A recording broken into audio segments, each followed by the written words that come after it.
Hi everyone, I'm Kaustubh and I'm going to show you how to calculate some basic statistics or descriptive statistics for data using Excel. So we are going to look at minimum, quartile 1, quartile 2, quartile 3. Quartile 2 is also median, maximum value, and the interquartile range for a data. In this example, we can see these are the patient IDs, so identifications for each of these records.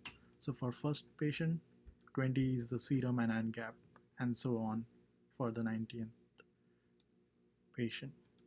So what we'll be calculating is for variable, in this case serum and N gap, we are going to calculate all these descriptive statistics. Sorry about that.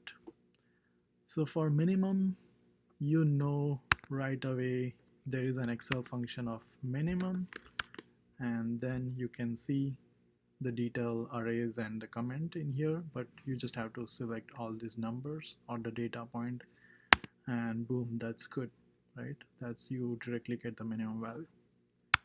For the first quartile, there is a quartile function that you can use. Now you can see the comments that there should be an array, comma, and then which quartile you want.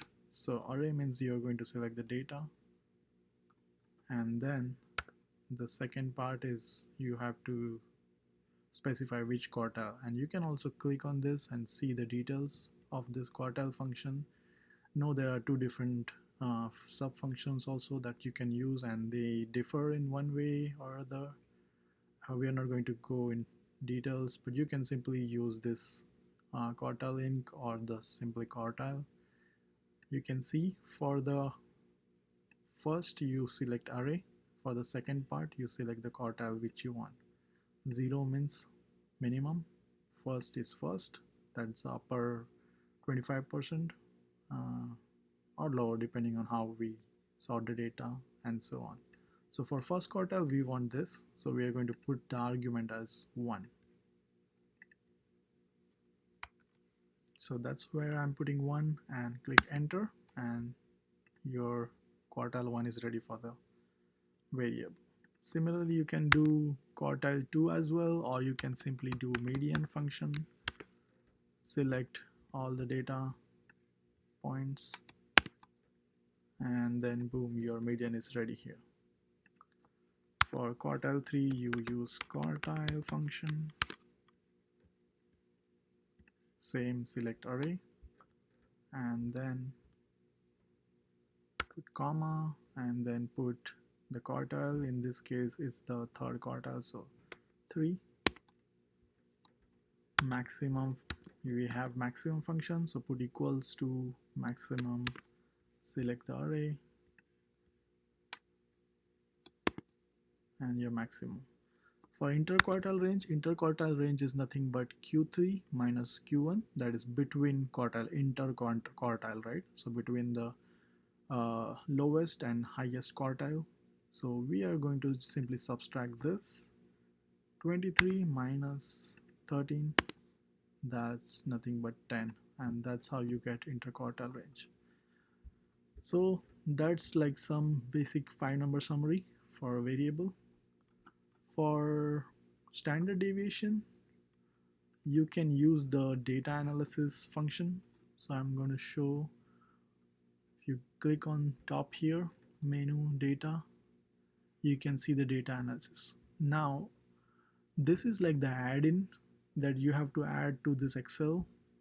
If you do not have, just Google search and or YouTube search, and you should be able to follow how to add data analysis tool to the Excel.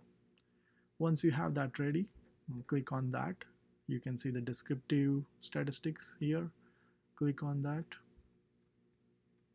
Select the input range, that means where is your data.